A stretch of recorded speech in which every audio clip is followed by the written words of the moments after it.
Okay. Chairman, suppose Obasaba. And then you must. Oh, said my candidate. You must. You see, I know Osha grounds to say. Constituency crown after me say my Macron better for my mama. Wow. And you know the grounds in here strong. You answer there say no, mama being country. Wow. It was give me nasisa. Give me nasisa. Okay. Okay, say game was sa. Okay, say what you say. Say we are saying kasa politics na you know. A coming into food be or say. Who fed over court now? Usubai, side over the as a cassa do jesidu. Cassa, your candidate to me, no. Now, 1 year who you must. Sacasano, Abasaya, I get 2 men a few cents. Okay, to me, your type of politician, man, share Bobby Bree. Okay, a mano and cassa, oh, yeah. A ma, a fatase as a regional chairman, regional secretary, regional organizer, we know. Wouldn't mean travel corporate to me. And I say, would deliver. On the promises I would have made lectures, no. It been a minister who producer said they were a politician. Me say, yes, you better Obama no. Now say, not come where can be Jamano. Me say, money your beer. Yes. Saturday, who now can be say, a baby by a bandit drone, a by say, a young near hospitals near deliver. A baby cancel your person the shank of fire, and I'm a boy. A baby by or the ambulance, a by ambulance, no, and a baby swabbo, or say primary health care, or the abuya, and a practice. A bio can buy an MPP, and I will show you. Maybe no Cassam papa cook any pa. Okay, cook and cross up could be a throw in Nasi, a cafe. Okay, and it may no Cassay. Cocoa be $7 a good year. Cocoa shed for the past 3-4 months. Who been taught and now no fire back. Obama and I was Nana Cocoa catchy. I'm so not a catch no. Take my hand or two. Your toy man and I'm cocoa no take my hand or two. Who friend I was in a sick of my bed. Yeah. Until you can compare and contrast. 3,001 so about more than essentially 2 cocoa 7,000. By bonny pound and I do buy you buy a better cocoa say 3,001 net so you about 2,500 and something. And so crown 2,500 crown in Tukuku. Into a child say Kasama NDC a kayano. Oh, and then I Ghana for a hoe. Ghana for a share me Cecilia me to way. Sabe, Michelle University, Michelle Secondary School. Yankopon me born empire and say a baby buy our the free senior high school buy. That my buy our the free senior school buy no. Na me mam me ensan e call secondary school. Na ba ko St. Louis, na ba ko Kumasi Girls, and na ba ko so call St. Monica's. Mo fa to account. To share I want any pound hey a baby buy say be review free senior high school and I want it akasa no. Yeah, me too. And that's a review no oh mo say yeah per se say review no say be twa free well yen twam review and the double tack agu say that's what in some mo can opposition for free senior high school na no ya heads of government assistant senior high school chas who some dey e be ba say abaya momo dey kwa na aduane kwa no mutin no aduane bi ma seven school for entire they will be compelled to close the schools down. And I hurriedly abaya ko pesi ga kra ne e dey so school nas e no nyama bi ho na wo kan and then seven me call elections me my winning my college na constituency chairman da my constituency financial secretary da my constituency campaign manager da my contest for Bronga half original organizer me lusu mampa ba me be di Bronga half original first vice me ko Bronga half original first vice me about we remember me no mu share now was time to be the underdog that time me JYP no na e galka e for chairman okay Lady Bamba Polokon no ye former MP for a certificate of until I say me so kwa bi aja me fi constituency chairman me ko oh ese chairman o ko ede eso me winning ye no so me bo me chairman na chidom kwaku asoma kire me but ye adwuma that time now we were having 13 seats in the whole Bronga region menno bwadwumaji 20 out of the 29 season we won 26 in the 2016 elections. Wow. So what me can say? Blue is na ya winning 1 2 but we had 5 seats.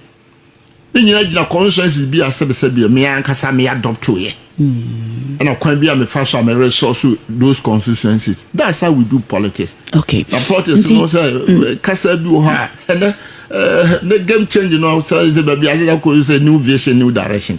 Okay. And also for him. All right. Given new vision new direction. That is why the constituencies are calling on Chairman Thoma say I am the say to me the savior. Yamam the mam who or one or 2 million said the savior.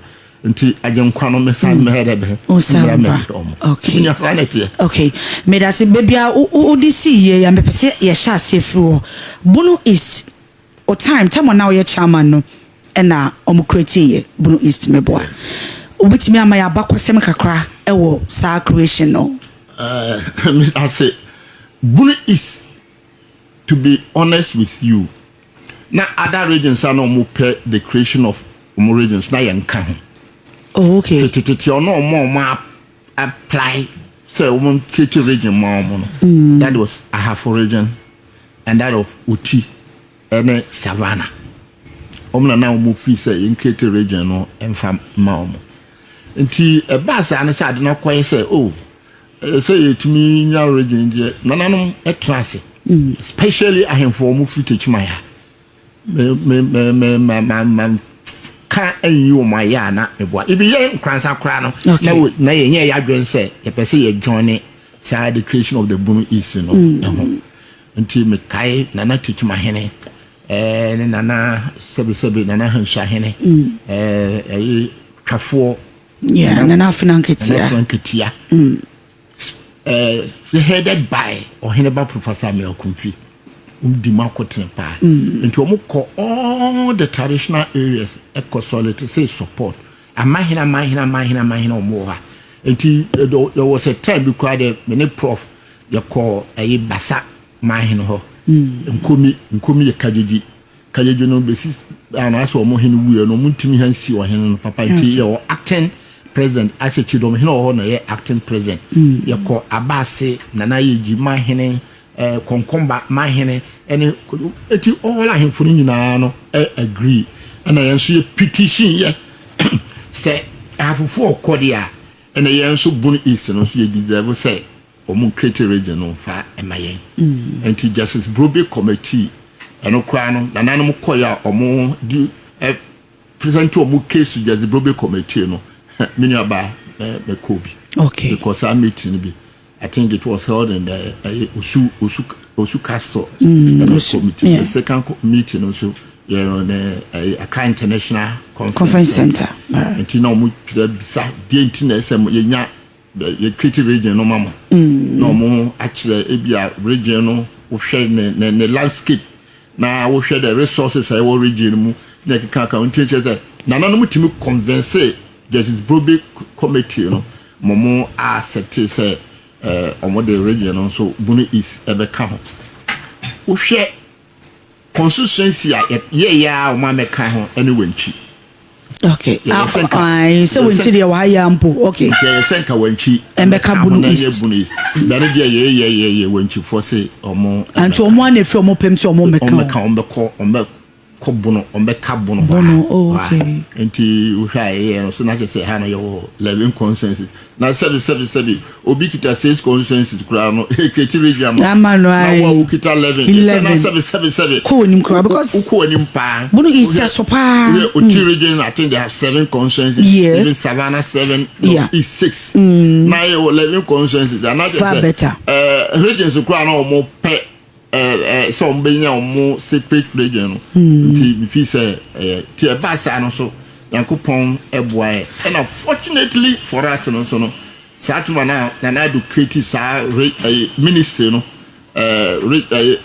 education of the regions that time na double train minister na your honorable member of parliament honorable Mataje Mensah Kosa was the deputy minister it's not to say Mano County I think no great region crowd Jubilee House now I was part of it.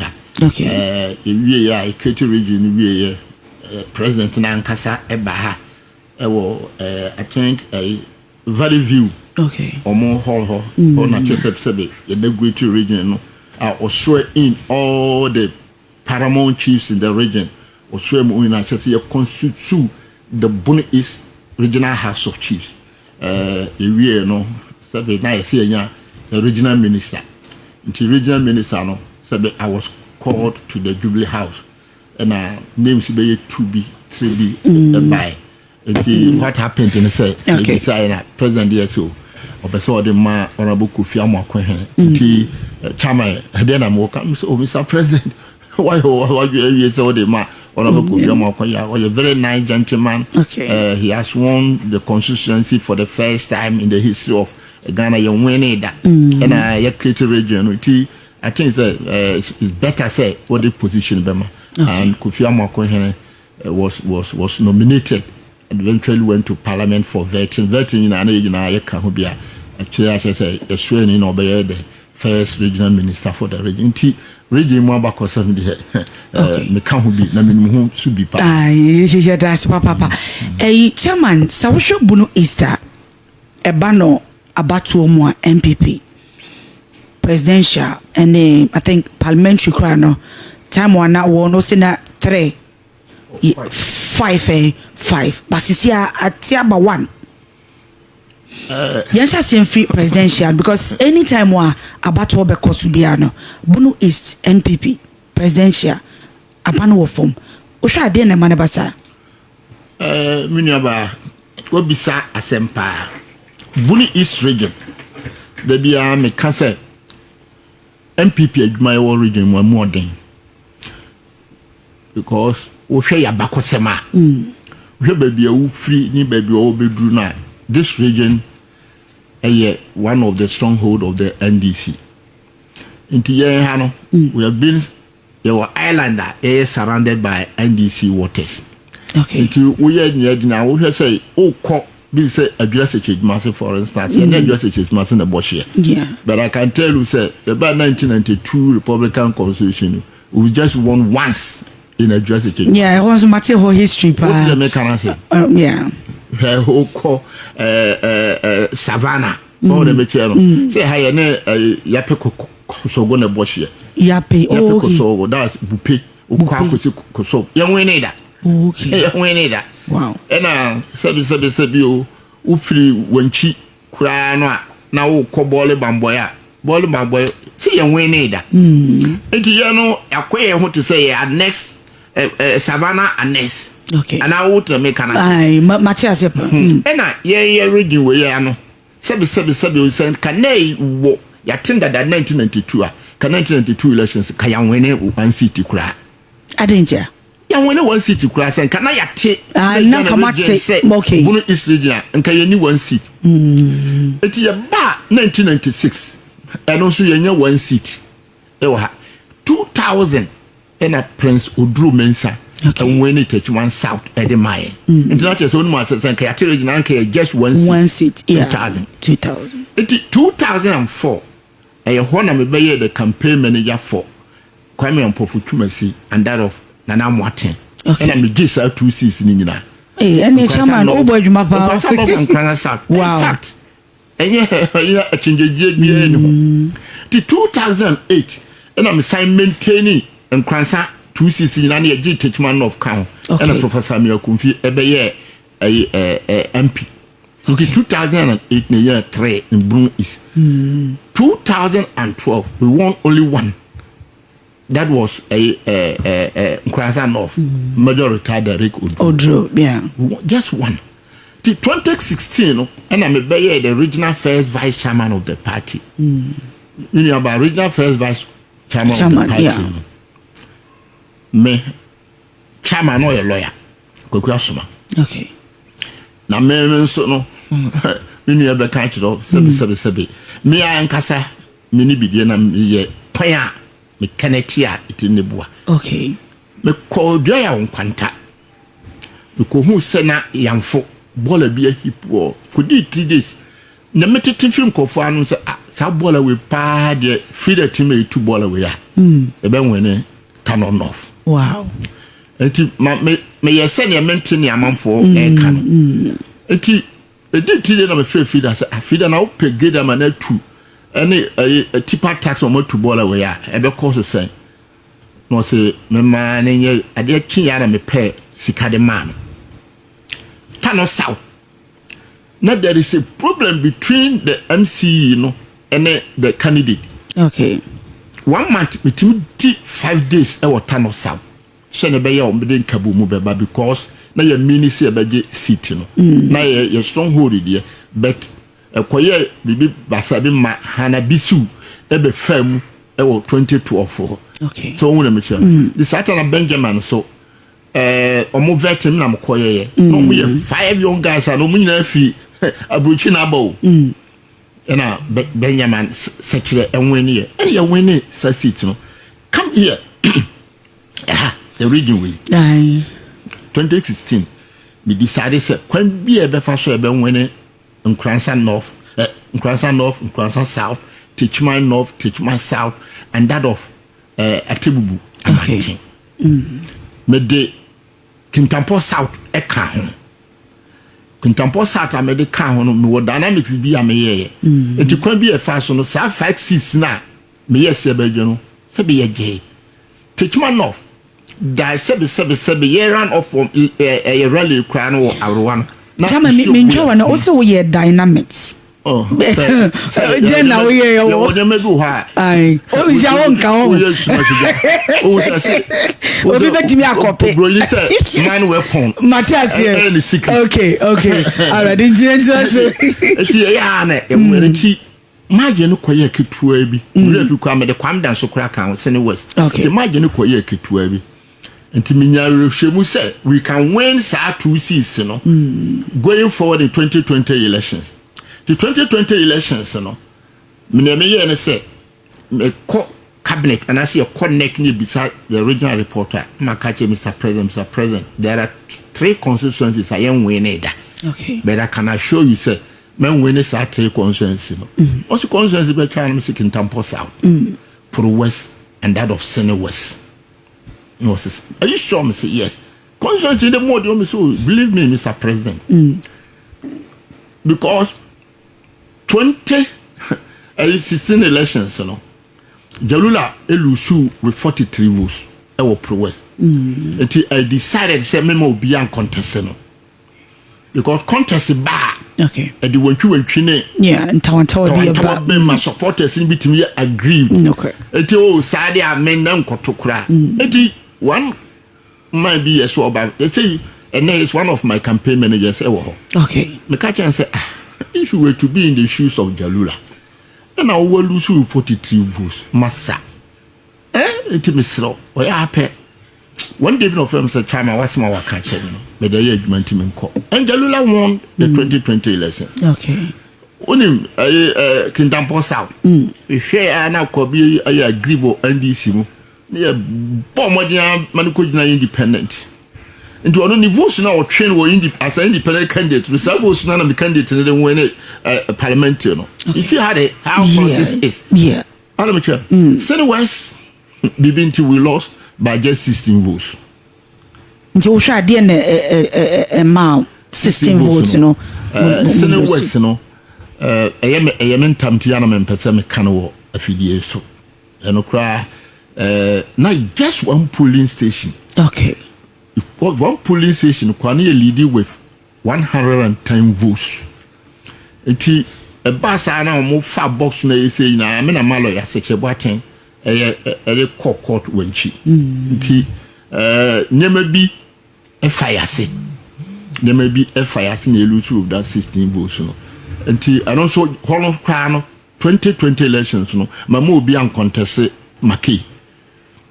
No more be uncontested. At the one chrono because one because of say never be fire say ballot box ballot box no ha been mutimi nya kwan e say o mote seal no and the seal no now to say yen kofo na ni na ho papa okay kofo na ni na ho papa but no na twamiti da bi am ka say e ho e ya mentam okay the boss pa na say the brisam okay